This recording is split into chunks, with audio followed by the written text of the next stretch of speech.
앞에 자막 보시고 같이 읽으셔도 될 것 같은데요. 우리 5장 7절 한 목소리로 읽도록 하겠습니다. 시작. 긍휼히 여기는 자는 복이 있나니 그들이 긍휼히 여김을 받을 것이며. 아멘. 팔복이죠.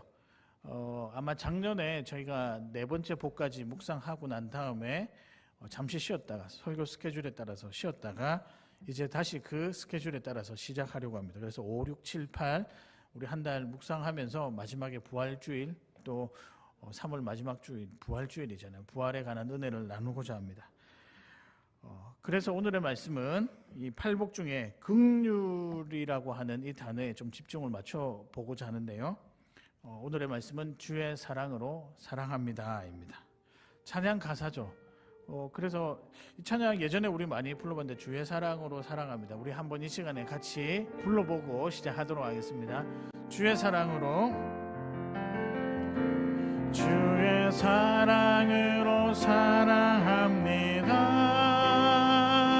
주의 사랑으로 사랑합니다. 형제 안에서 주의 영광을 보내 주의 사랑. 우리 한 번 더 찬양할 때 자매 안에서라고 바꾸겠습니다. 주의 사랑으로 사랑합니다. 주의 사랑으로 사랑합니다. 자매 안에서 주의 영광을 보내 주의 사랑으로 사랑합니다. 오늘 이 찬양으로 모든 설교는 끝마치겠습니다. 사실 다 들어가 있습니다. 근데 오늘 이렇게 우리가 고백했듯이 주의 사랑으로 사랑합니다.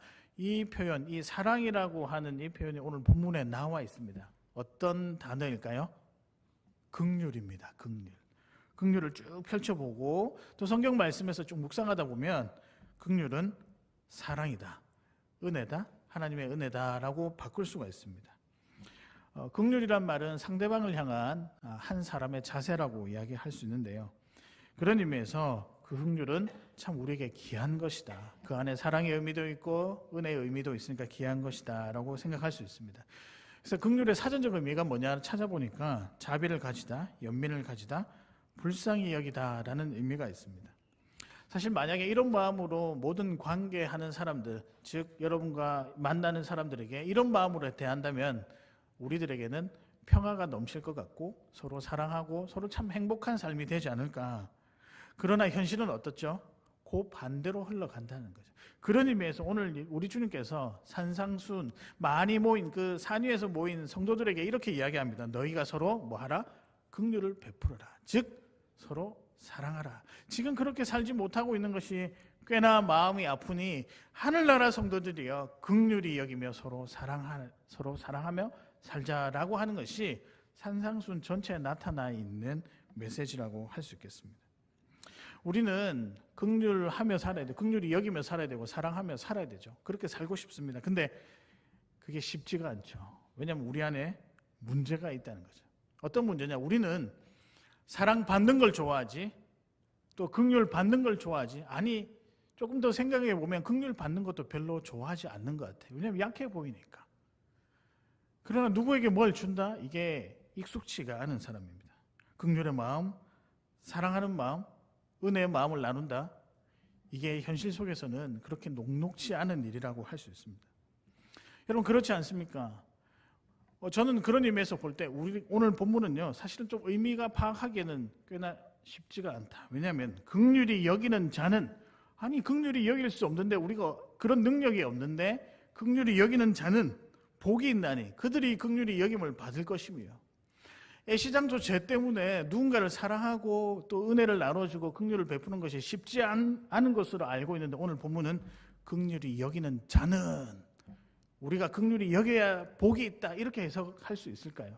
제가 여기에서 조금 그러니까 의문이 들어서 묵상을 하다가 순서를 좀 바꿔보면 어떨까 그런 생각이 들었습니다. 우리가 긍휼히 여기는 자는 복이 있나니 그들이 긍휼히 여김을 받을 것이며, 이걸 순서를 바꿔서 묵상을 하면요, 하나님께 긍휼을 받은 사람이 복 있는 사람이며, 동의하십니까? 그 사람이 다른 사람을 긍휼히 여길 줄 안다. 이렇게 해석하는 게 저는 맞을 것 같아요. 다음 주에는 8절이잖아요. 8절도 그렇게 한번 읽어보겠습니다. 마음이 청결한 자는 복이 있나니 그들이 하나님을 볼 것이며. 바꿔서요. 하나님을 본 사람, 즉 하나님을 경험한 사람이 복이 있는 사람이요. 그 사람이 마음이 거룩해질 수 있다는 거예요. 전 여기에서 말씀드리고 싶은 게 뭐냐면 우리 신앙의 첫 출발은 항상 주님으로부터 시작해야 된다는 겁니다. 그런 관점에서 볼 때 긍휼히 여기는 자는 복이 있나니 이게 아니라 긍휼히 여김을 받은 사람이 복이 있어서 다른 사람에게 긍휼을 베풀어 줄 수 있다는 겁니다. 여러분 그래서 팔복을 묵상하실 때는 순서를 조금 바꿔서 묵상하시는 게 훨씬 더 풍성해진다. 그러면서 저와 오늘 여러분이 이 긍휼이라고 하는 단어에 조금 집중해서 묵상했으면 좋겠습니다. 특별히 마지막 결론은 미리 말씀드리면 주의 사랑으로 사랑합니다입니다. 그러니까 서로 사랑하는 우리가 우리 주변을 만들어보고 우리 가정을 만들어보고 우리 목장을 만들어보고 우리 교회를 만들어보자는 거예요. 조금 작년의 이야기지만 팔복에 대해서 간단하게 정리를 하고 넘어가도록 하겠습니다. 팔복은 산상수훈에 나와 있는 첫 말씀이죠. 팔복의 내용은 이렇습니다. 하늘나라 백성이 어떻게 하면 하나님 뜻에 잘 맞게 살아갈 수 있을까? 삶의 원리에 대한 이야기입니다. 그러면서 하늘 성도는 과연 누구인가? 이것도 이 원리를 살펴보면서 우리가 깨달을 수 있는데요. 저와 여러분이 좀 전에도 말씀드렸지만 해석을 하실 때 뒤에서부터 앞으로 바꾸어서 해석을 하면 충분히 그 은혜를 풍성하게 누리게 될 것입니다. 팔복은 그렇게 묵상하시면 되고요. 다시 돌아와서 오늘은 이 긍휼의 은혜를 우리가 묵상했으면 좋겠습니다. 주님은 우리를 향해 여러분들을 향해 당신들은 긍휼의 은혜를 입은 사람들이다. 우리 성도들은 하나님의 긍휼의 은혜를 입은 사람이다라고 아예 선언을 하십니다. 여러분 그 은혜가 있어야 비로소 다른 사람들을 사랑할 수 있습니다. 여러분 막 사랑하고자 하고 또 그 사람을 챙기고자 하고 그 사람에게 다가서고자 하잖아요.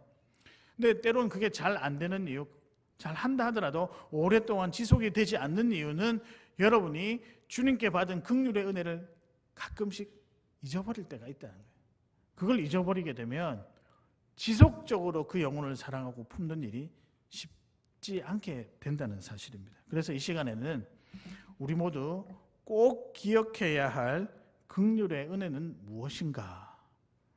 오늘 긍휼의 은혜의 특징, 오늘 본문에서 제가 3가지를 이제 뽑아냈는데요. 오늘 저와 여러분이 그 긍휼의 은혜는 무엇인가 함께 나누고 또 도전받고 저와 여러분이 그렇게 살아갔으면 좋겠습니다. 사실 요 몇 주 전부터 교회를 위해 기도하는데 제가 조금 두려운 마음이 들었습니다. 왜냐하면 마음이 무겁더라고요. 행여나 우리가 받은 은혜를 함부로 사용하거나 주신 교회를 은혜로 감당하지 못하는 일이 있으면 어떡할까? 굉장히 두렵더라고요. 그래서 오늘 여러분이 말씀은 조금 무겁게 받으시면 좋겠습니다. 왜 무겁게 받아야 되냐면 첫 번째, 두 번째 메시지가 제법 무거운 메시지입니다. 그러나 즐겁게 삶에서는 즐겁게 살아가시길 바랍니다.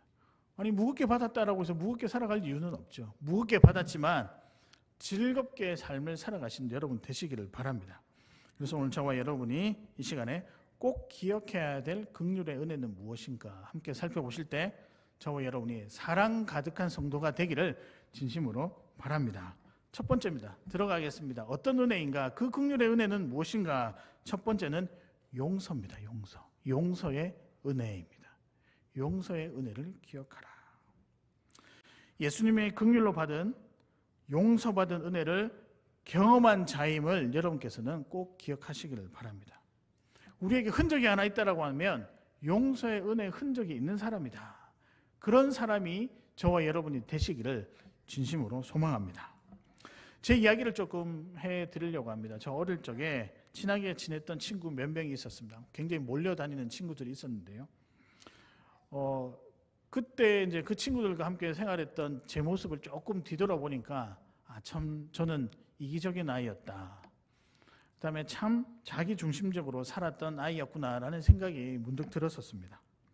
물론 지금도 그런 부분이 전혀 없지 않다라고 말씀드릴 수 없겠지만 여튼 그 당시에는 그랬던 것 같아요. 그럼 뭐 목사님 그 당시에 애들이 뭐 자라가는 애들 다 그럴 수 있죠. 근데 저는요, 유별났던 것 같아요. 지금도 좀 유별나 보입니까? 대답 못 하시겠죠. 제가 하고 싶은 대로 했고요. 또 그렇게 되어야 됐습니다. 생각해 보니까 다른 친구들 꽤 불편하게나 했던 그런 기억이 있습니다. 그날이 주일이었는데 이제 초등부 예배가 오전에 끝나고 나서 저희 이제 제 목에는 오후 5시에 어린이 오후 예배가 있었습니다. 중간에 시간이 비잖아요. 그러니까 교회에서 가까운 친구 집, 이제 장로님 댁이었는데 친구 집에 놀러를 갔었습니다. 그래서 매주일마다 거기 가서 놀고 그렇게 했었는데요. 그러다가 약간의 실랑이가 있었습니다. 실랑이가 있고 난 다음에 서로 감정이 풀어지지 않은 채 오후 예배 이제 드리러 온다고 터벅터벅 걸어오고 있었습니다. 근데 저랑 실랑이를 했던 그 친구가 갑자기 저한테 소리를 지르면서 넌 너무 이기적이야. 무슨 유행가 가사 같죠? 넌 너무 이기적이야. 우리가 너를 충분히 이해하고 있다는 것 너는 모르지. 딱 이렇게 이야기하는 거예요. 그 다음에 넌 단 한 번도 우리를 이해하지 못했지만 우리는 지금까지 너를 이해하고 있었어. 얼마나 이해하려고 노력을 했었는데 이제는 도저히 못 참겠어 라고 하면서 소리를 지르는 거예요. 그리고 앞으로 친구하지 말자는 거예요. 제가 초등학교 6학년 때였는데요. 엄청 충격을 받았었습니다. 제가 위치도 기억해요. 장소도요. 부산의 대신동의 부민초등학교 옆으로 걸어가면 그 길에서 딱 그 친구가 소리를 막 지르더라고요. 제가 왜 충격이었냐면 저는 항상 맞다고 생각했거든요. 제가 맞는 사람, 합리적인 사람이다. 그리고 저는 문제가 없다라고 생각을 했던 사람이었습니다. 근데 그런 소리를 들으니까 얼마나 충격적이었습니까? 그리고 이때까지 너를 이해하려고 노력해왔다. 이젠 더 이상 못 참겠어. 그 말에 제가 그냥 질렸어란 말이잖아요. 제가 집에 와서 펑펑 울었습니다. 속상해서도 울었고 억울해서도 울었고 그리고 그 친구한테 말 한마디 대꾸하지 못한 게 억울해서 더 울었던 것 같아요. 시간이 지났습니다. 한두 달이 지나고 난 다음에 이 친구들과 저와 그때 우리 한 4명 정도가 몰려다니는데 참 안타까운 게 아니라 참 놀랍게도 다 목회합니다. 지금은 얼마나 친하게 지낸지 모르겠는데 근데 그 친구가 한 2달 정도 있다가 저한테 소리를 지르던 친구가 저한테 손을 내밀면서 미안하다고 하는 거예요. 저는 그게 당연한 줄 알았습니다. 왜냐하면 저는 잘못한 게 없었으니까요. 억울했지만 충격은 받았지만 난 그래도 잘못한 게 없었으니까. 근데 그 친구 손을 꼭 잡으면서 그 다음 한 말이 너무 충격적이었습니다. 주영아, 우리가 너를 참 좋아한다. 그래서 계속해서 이해하려고 노력하고 있어 라고 딱 이야기하는 거예요. 얼굴이요 화끈거려지더라고요. 뭐라고 말할 수 없는 부끄러움이 제게 몰려왔습니다. 여러분 좀 커서 생각을 해보니 그 친구들이 저를 뭐 해준 것일까요? 용서해 준 것이었어요. 그리고 조금 다르게 표현하면 용납해 주신 거예요. 용납해 준 것이죠. 너무 부끄러웠습니다. 지금도 생각하면요 부끄럽습니다. 근데 이런 경험이 또 언제 한번 이 경험이 생각나게 한 그런 일이 있었는데 제가 대학생 때 이제 SFC 수련회를 갔었습니다. 이제 덕유산으로 저희 때는 덕유산으로 많이 갔었거든요. 갔었는데 거기 가면은 뭐 이렇게 뭐 현수막이 걸렸는데 그 현수막에 요 문구가 적혀져 있었어요. 무슨 강의 주제였던 것 같은데요. 나를 용서하시는 예수 그리스도. 근데 이 문구를 딱 보자마자 제가 초등학교 6학년 때 있었던 이 일이 확 다가오는 거예요. 그날 이상하게 그날 저녁 집회에 계속 기도하는데 눈물만 나오는 거예요. 그때 생각이 너무 강렬하게 나서. 그러면서 설교하시는 목사님께서 이렇게 이야기하시는 거예요. 용서받은 경험이 없는 자들 일어서세요. 오늘 이 시간 결단합시다. 제가 일어서야 될까요? 말아야 될까요? 저는 겉으로는 말로는 용서받았다고 생각했는데 제가 그때 진심으로 일어나서 내가 용서받은 사람이었구나. 계속 기도했습니다. 그날 저녁에 하나님 제가 용서받은 자임을 꼭 기억하게 해주세요. 내가 주 예수 그리스도의 보혈의 은혜로 용서받은 자임을 잊지 않도록 성령께서 함께 해 주시옵소서. 그 일이 있고 난 다음에 제가 변하기 시작했습니다. 원래 저는요 사람에 대한 관심이 별로 없는 사람이었습니다. 대학생 때 저와 함께 교제했던 친구들, 후배들 물어보면 아마 여러분들도 아시는 목사님들도 있어요. 그 친구한테 물어보면 야 주영이 형 정말 냉정한 사람이야. 그런 이야기 제일 많이 들어서 사람에 대한 별 관심이 없었습니다. 근데 수련의 이후로 나를 용서하시는 그 예수님에 대해서 제가 깨닫고 나니 사람이 달라 보이기 시작하는 거예요. 내가 뭐라고 저 사람한테. 그리고 예수 믿는 사람들이 그 사랑 가지고 나누는 거 당연한 거 아니야. 이런 마음이 제게 들기 시작했고 그렇게 지금까지 살아오고 있습니다. 부족하지만요. 용서받은 경험이 있어야 다른 사람을 용서할 수 있습니다. 믿으십니까? 긍휼의 은혜를 경험한 사람이 다른 사람을 긍휼히 여길 수 있습니다. 믿으십니까? 그래서 우리가 어떻게 기도해야 되냐면요. 주님, 우리에게 긍휼의 마음을 허락해 달라고 기도해야 됩니다. 여러분이 뭘 잘해서 긍휼의 마음, 뭘 잘해서 그 사람을 용서할 수 있는 자격이 아니라 우리 주님께서 우리의 형편을 보고 용서해 주신 것이 아니라 그분의 계획과 그분의 사랑에 따라서 용서해 주셨기 때문에 남을 우리가 용서하며 살 수 있는 거예요.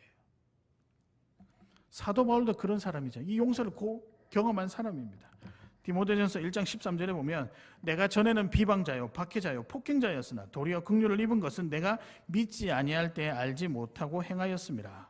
긍휼이라는 말 대신 용서의 은혜로 바꿨으면 어떨까요? 내가 전에는 비방자요 박해자요 폭행자였으나 도리어 용서의 은혜를 입은 것은 내가 믿지 아니할 때 알지 못하고 행하였습니다. 믿지 못하고 알지 못하고 행했을 때 비로소 주님께서 들어오셔서 그 사람을 용서해 주셨잖아요. 다메섹 도상에서 3일 동안 식음을 전폐하고 쓰러져 있는 그 사도 바울에게 나타나셔서 전달해 준 메시지는 나는 너를 사랑하는 예수 그리스도다. 물론 이제 사랑한다는 말은 표현이 안 돼 있지만 그 안에 예수 그리스도께서 이 영혼에게 나타나셔서 해 주었던 뉘앙스는 뭐냐? 용서라는 거죠. 용서. 저와 여러분은 죄에 대해서 용서를 받은 사람입니다. 믿으십니까? 요 확신이 흔들려 버리면요 큰일 납니다. 우리 신앙의 근간을 흔들어 버리는 거예요. 이미 수천 년 전에 예수 그리스도의 십자가 보혈의 공로에 의해서 저와 여러분은 죄사함을 받은 자들입니다. 믿으십니까? 그런데 왜 그 용서를 받아놓고 용서의 은혜를 경험해놓고 왜 잊어버리십니까? 이건 어마어마한 일인데요. 왜 잊어버리십니까? 그러니까 다른 사람을 용서하기가 쉽지 않다는 거예요. 물론 쉽지 않은 거 알고 있죠. 복수하고 싶고 뭐 분노해서 말로서 이게 사투리인가요? 쫑끄라고 하죠. 말로서 막 핀잔을 주고 싶고 막 뭔가를 해하고 싶은 그런 마음이 있지만 우리 형편을 먼저 생각해 봐야죠. 우리는 용서받은 자들이잖아요. 물론 살다 보면은 긍휼의 마음이 부족할 수도 있고 또 용서하는 마음보다 미워하는 마음, 심하게는 복수하고 싶은 마음도 들 때가 있죠. 근데 그게 주님의 원하시는 성도의 모습은 아닌 것 같습니다. 오히려 그렇게 살아가 보십시오. 더 힘들어요.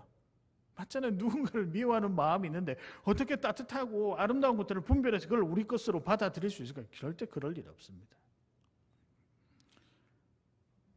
그래서 우리가 용서의 은혜를 경험해야 되고 이 용서를 잊지 말아야 합니다. 그래야 다른 사람에게 넉넉한 마음으로 다가설 수 있다는 거죠. 어떤 사람은요, 용서받는 것, 자기가 부족하다는 것을 인정하는 것이라고 오해하기도 합니다. 그래서 용서 따위는 필요 없다. 자기 인생은 자기 거고 내 인생은 내가 살아가니까 뭐 그냥 우린 다 구분짓고 각자 살아가자라고 이야기를 하지만요. 세상이 어디 그렇던가요? 꼭 그런 사람들 또 한 번 더 만나야 되고 두 번 만나야 되고 사람 마음 불편해지는 거죠. 아니 차라리 그럴 바야 한 번 손 내밀고 살아가는 게 얼마나 편하겠습니까? 그렇잖아요. 근데 그렇게 하지 못한 이유는 용서의 은혜를 잊어버렸기 때문입니다. 근데 서로 사실은 여러분 이거는 여러분 잊어버려서는 안 되는 겁니다. 이 용서하시려고 우리 주님께서 자기의 모든 것을 십자가에서 바쳤습니다. 사랑하는 여러분, 많은 사람들과 풍성한 관계 속에서 서로 행복하며 사랑하고 살고 싶습니까? 그러면요, 용서받았던 은혜로 그 사람을 대하시길 바랍니다. 그러면요, 긍휼의 마음이 생깁니다. 그 긍휼의 마음으로 살아가는 것이 모든 인간관계, 성도가 살아가는 인간관계의 첫 걸음이라고 생각을 합니다. 사랑하는 여러분, 용서의 은혜를 가지시고 또 누리시고 그대로 베풀며 살아가시는 귀한 성도님들 되시기를 주님의 이름으로 축복합니다. 두 번째입니다. 두 번째는 굉장히 부담스러운 메시지인데요. 여러분 한번 들어보십시오. 두 번째는요, 나를 위한 광야의 은혜입니다. 광야의 은혜를 기억하십시오. 또는 광야의 자리를 피하지 마십시오라고 하는 말씀입니다. 근데 오늘은 좀 다른 주와 좀 다르게 뭔가 이렇게 푹 이렇게 좀 가라앉아. 배고프세요? 네, 저는 배고픕니다. 예. 특별히 오늘은요, 제가 여러분에게 이 부분은 굉장히 부담스럽습니다. 그러나 단언코 말씀드리고 싶지만 광야의 자리를 피하지 마시길 바랍니다. 왜냐하면요, 하나님의 긍휼을 가장 잘 발견할 수 있는 자리가 이 광야입니다. 아니라고 해도, 아니 피하고 싶고 부정하고 싶다고 해도 결국에는 우리가 어떻게 변화되냐면 광야의 자리에 홀로 서서 그 주님과 만났을 때 여러분 삶의 변화가 그때부터 일어난다는 거죠. 그런 의미에서 하나님을 경험할 수 있는 최적의 장소가 광야, 다른 말로 표현하면 고난입니다. 물론 그렇다고 해서 저는 여러분이 반드시 고난의 자리에 서라, 그것을 당했을 때 아유 피하지 마시고 견뎌내십시오라고 말하기가 사실 굉장히 부담스럽습니다. 왜냐하면 그 고난의 고통을 누가 헤아릴 수 있겠습니까? 근데 여러분, 때로는요, 은혜를 받기 전에, 아니 이 광야의 삶, 고난의 시간은요, 은혜 받기 전에, 은혜 받은 후에 우리의 의지와 상관없이 찾아올 때가 있다는 사실입니다. 그럼 어떻게 할 거예요? 그럼 피해 갈 거예요? 피할 길이 없는데 그럼 가만히 있을 거 당할 겁니까? 아니요. 광야를 이겨내야죠. 사랑하는 여러분, 광야를 어떻게 이겨내냐면요, 거기서 우리 주님의 긍휼의 은혜를 경험하는 최적화된 장소라는 것을 마음속에 새겨 넣으시길 바랍니다. 그렇다고 저는 우리 성도님들의 모든 광야를 당연한 것이냐, 그렇게 생각하지는 않습니다. 제가 이제 여러분의 기도 제목을 듣고 또 여러분의 형편을 들으면서 때로는 참 속상할 때도 있고, 저분에게 있는 광야, 그리고 언젠가 또 저에게 다가올 모든 광야 피해 갔으면 좋겠어요. 근데 여러분, 피하지 말고 맞서야 되는 이유가, 정말 중요한 이유가 한 가지가 있습니다. 광야에서 느끼는 주님의 긍휼, 그 긍휼의 은혜가 있는데 그게 뭐냐면, 광야에 섰을 때만 깨끗하게 되는 은혜를 누릴 수가 있습니다. 다른 말로 표현할까요? 거룩한 성도가 어디에서 만들어지냐고요? 광야에서 만들어집니다. 아멘을 안 하시는 거 보니까 싫으신 거죠. 예, 알고 있습니다.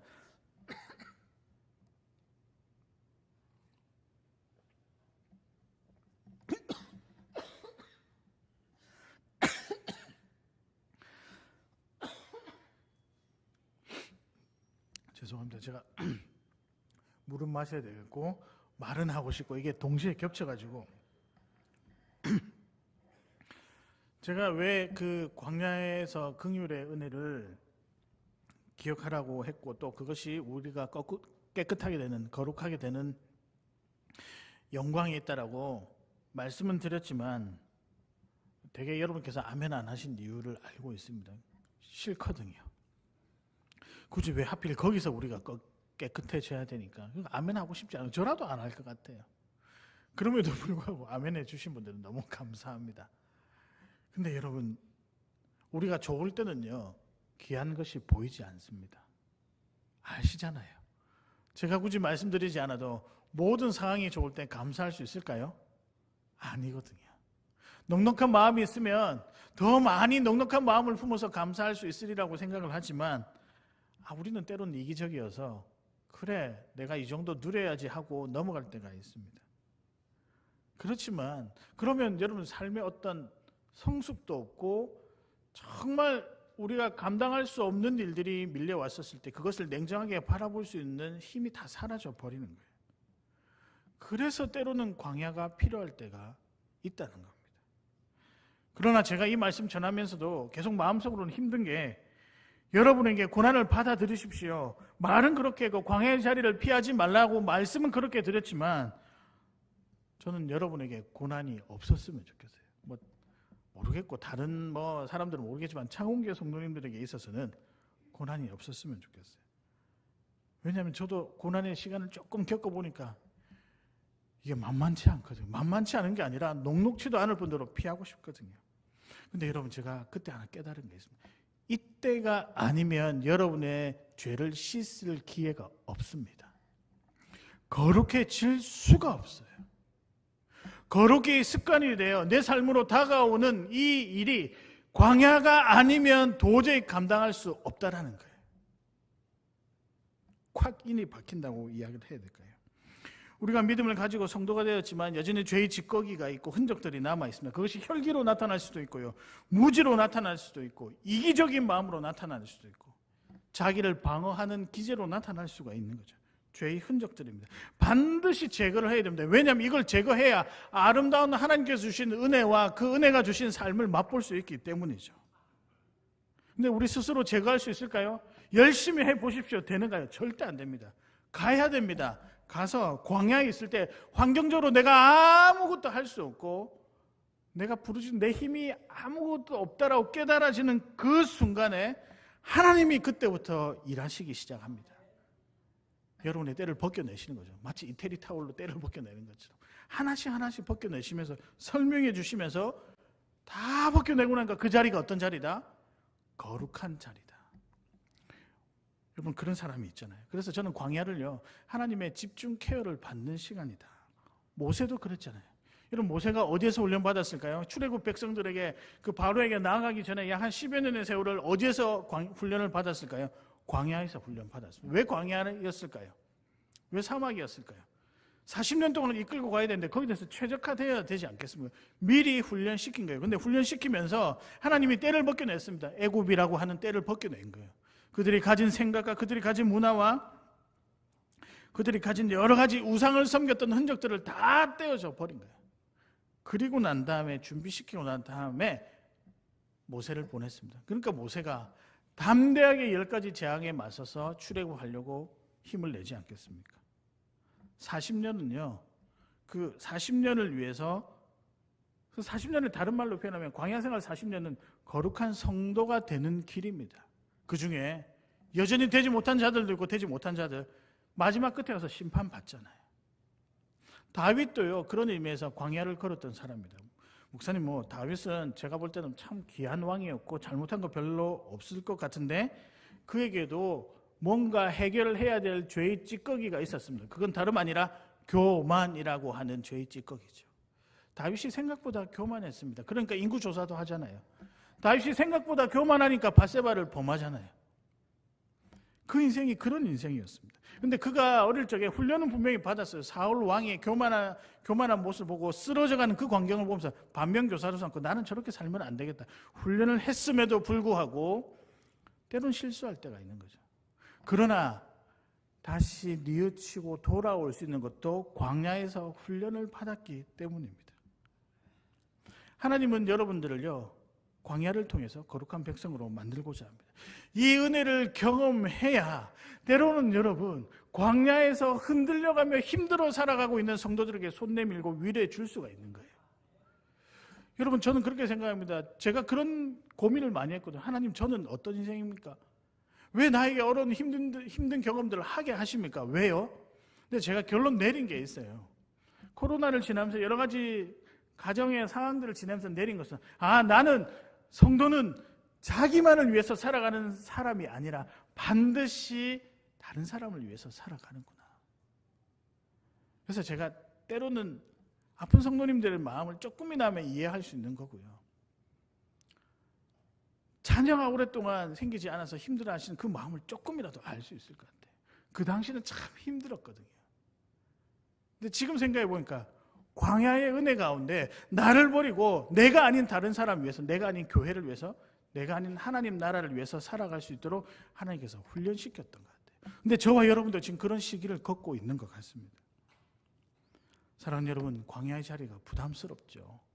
힘드시죠. 감히 누가 그 사람에게 야, 이거 연단의 시간이야, 저는 그 말 안 했으면 좋겠어요. 저도 말하기가 쉽지 않아요. 그건 본인 입으로 고백하는 거지 누가 다른 사람이 하는 건 아니죠. 그러나 제가 조금 이렇게 곁에서 지켜보니까 그 자리가 거룩의 은혜를 경험하는 자리다. 사랑하는 성도 여러분, 광야의 길을 걷고 계신 분들 있으시죠? 나중에 우리 찬양하면서 같이 기도하겠는데요.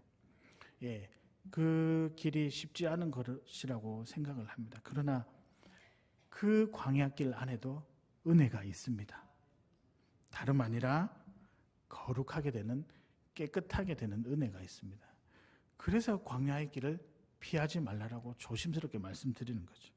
사랑하는 성도 여러분, 그 안에서 거룩한 성도가 되기를 바랍니다. 이거를 기억을 해야 우리가 정말 주님 다시 오실 때까지, 우리의 생명이 다할 때까지 끝까지 믿음 지켜나갈 수 있을 것이라고 저는 확신합니다. 그렇게 살아가시는 우리 귀한 성도님들 되시기를 주님의 이름으로 축복합니다. 마지막입니다. 마지막은요, 간단합니다. 진심 어린 사랑의 은혜입니다. 그 사랑의 은혜를 기억하라. 긍휼의 은혜는 다름 아니라 주님의 사랑이라고 할 수 있습니다. 여러분, 우리 주님께서 우리를 긍휼히 여기시는 이유는 딱 한 가지밖에 없죠. 주님이 여러분을 뭐 하신다고? 사랑하시기 때문이죠. 전 여러분에게 이 말씀, 오늘 이 예배당을 나가면서 꼭 여러분에게 드리고 싶은 이 문구인데요, 하나님은 여러분들을 진심으로 사랑하십니다. 믿으십니까? 이 앞에 모든 것이 무너지고 회복이 되고 또 힘을 내는 그런 역사가 있었으면 좋겠습니다. 꼭 그렇게 주의 사랑의 은혜에 겨워 살아가시는 여러분 되시기를 바랍니다. 제가 방금 사랑에 겨워 산다라는 표현을 사용했잖아요.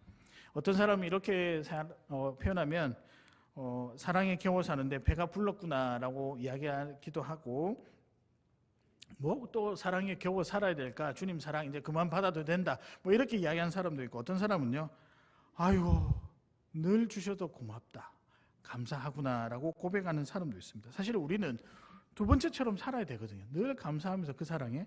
근데 가끔 우리가 첫 번째처럼 그 사랑을 여기면서 사랑받는 것을 부담스러워할 때가 있습니다.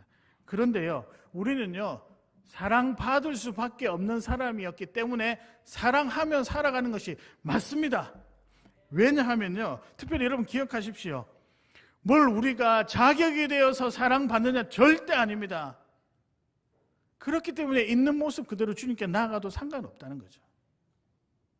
있는 모습 그대로 나아가도 이미 여러분은 주의 사랑을 받을 만한 자격을 우리 주님께서 만들어 놓으셨습니다. 그래서 여러분, 우리는요, 긍휼을 베풀지 아니하고는 살아갈 수 없는 사람들입니다. 그러니까 여러분 어디 지나가실 때 무슨 도와줄 일이 있으면 도와주어야 되죠. 우리 성도들 안에서 힘든 사람이 있으면 때로는 마음을 다해 중보기도 하고 손 한번 잡아줘야 되는 거죠. 그게 하늘나라 성도가 살아가는 행복한 삶의 모습입니다. 여러분 생각해 봅시다. 누군가가 여러분 힘든데 와가지고 툭툭 치면서 한번 꼭 안아주면 그냥 눈물 날 때가 있잖아요. 아닙니까? 왜 안 왔어? 이렇게 하십니까? 아니잖아요. 그 다음에 누군가가 이렇게 힘든데 문자로 힘내세요, 기도하고 있습니다, 이런 문자 받으면 기분 좋으세요, 안 좋으세요? 방금 좋습니다라고 하신 분들에게만 제가 이제 문자를 보내드리겠습니다. 당연히 그런 거 받으면 기분 좋죠. 왜 기분 좋은 줄 아세요? 이미 여러분이 우리 주님의 사랑을 한번 맛본 사람이어서 그런 거예요. 그러니까 그런 거 있잖아요. 맛있는 것도 먹어본 사람이 먹는다고. 제가 설교서도에 말씀드렸지 않습니까? 은혜도 누려본 사람이, 사랑도 받아본 사람이 사랑할 줄 안다고. 그러면 이런 이야기 하시겠죠. 목사님, 살아오면서 저는 사랑을 많이, 부모에게 사랑을 받아보지 못했습니다. 그게 너무 마음 아프기도 하고 살아오면서 여러 가지 사랑에 대한 상처가 있습니다. 괜찮습니다. 그렇게 해서 여러분 사랑할 수 없는 게 아니라 이미 여러분은 비교할 수 없을 정도로 하나님의 사랑을 받고 있는 사람들입니다. 그분의 테두리와 그분의 보호 안에 살아가는 사람들이죠. 이 확신이 저와 여러분에게 있었으면 좋겠습니다. 물론 인정하고 싶지도 않고 좀 듣기 싫은 메시지이기도 하지만, 용서받았다는 것, 뭘 잘못했기에 계속 용서의 은혜를 기억해야 하는가, 그런 반문이 생겨나기도 하지만, 또 아니면 광야? 우리가 원해서 가는 것도 아닌데 그러면 예수님께서 다 해결해 주셔야지, 왜 우리가 내가 광야길을 원했던 것도 아니고, 아니 심지어는 광야길을 갔는데 그거 하나 해결해 주지 못하는 주님을 내가 어떻게 믿어야 되냐 생각하실 수 있으시겠죠. 근데 여러분, 사랑과 함께 따라오는 문구가 하나 있습니다. 우리 주님께서 우리를 사랑하시는 건요, 그래서 우리가 다른 사람을 사랑하는 건요, 다름 아니라 성령의 강권적인 인도입니다. 여러분 그냥 다른 사람들하고 지금 잘 지내고 있는 것도 그냥 여러분 원래 성품이 좋아서요, 택도 없는 소리 아시면 그 세상에 그런 사람 없습니다. 주의 사랑을 경험했고 강권적으로 여러분을 인도하셨기 때문에 가능하다는 것이죠. 우리 주님은 여러분들을 진심으로 사랑하십니다. 그래서 십자가에서 스스로 너무 사랑하시기 때문에 이대로 놔둬서는 죽겠구나, 영원히 죽겠구나, 이를 어떻게 해라고 그 마음으로 우리 주 예수 그리스도를 화목제물로 보내셨습니다. 그리고 십자가에 달려 돌아가시면서 모든 것이 해결되었습니다. 여러분이, 우리 하나님이 보실 때 여러분이 그렇게 영원한 죽음으로 가는 게 너무 싫었던 모양이죠. 그래서 빌립보서 2장 6절에서부터 8절에 우리 주님을 보내시면서 이런 평가를 합니다. 그는 근본 하나님의 본체시나 하나님과 동등됨을 취할 것으로 여기지 아니하시고 오히려 자기를 비워 종의 형체를 가지사 사람들과 같이 되셨고 사람의 모양으로 나타나사 자기를 낮추시고 죽기까지 복종하셨으니 곧 십자가에 죽으심이라. 이게 사랑입니다. 사랑. 그래서 우리는 살아가실 때 이 사랑받았다는 것, 용서받았다는 것, 요거 자랑스럽게 여겨야 됩니다.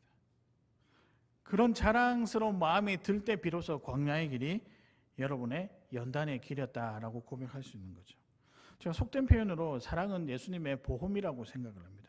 주님께서 가입도 해주시고 주님께서 혜택도 베풀어 주시고, 여러분 이 사랑 때문에 우리가 긍휼이라는 것, 자비라고 하는 것, 그리고 은혜라는 말에 관심을 가지고 삶에서 보여주려고 노력하고 살고 있지 않습니까? 사랑하는 성도 여러분, 사랑받은 사람이 사랑을 베풀 줄 압니다. 믿으십니까? 이미 충분히 누군가를 사랑할 수 있는 자격이 주어졌습니다. 여러분에게요. 많이 사랑하시고 당당하게 살아가시고 웃으면서 살아가시고 즐겁게 살아가시기를 바랍니다. 이미 여러분은 긍휼의 은혜, 사랑의 은혜, 그리고 용서의 은혜, 광야에서도 쓰러지지 아니하는 굳건한 믿음의 은혜를 누리게 된 하늘 백성이라고 저는 확신합니다. 그렇게 살아가실 때 여러분에게 행복이 있을 것이라고 저는 생각합니다. 말씀을 정리하겠습니다. 은혜의 오늘 메시지죠. 긍휼의 은혜는 어떤 메시지, 어떤 내용을 담고 있는가? 첫 번째는 뭘까요? 용서의 은혜입니다. 그리고 두 번째는 나를 향한 광야의 은혜죠. 피하지 마시고. 광야에서 특히 어떻게 된다고요?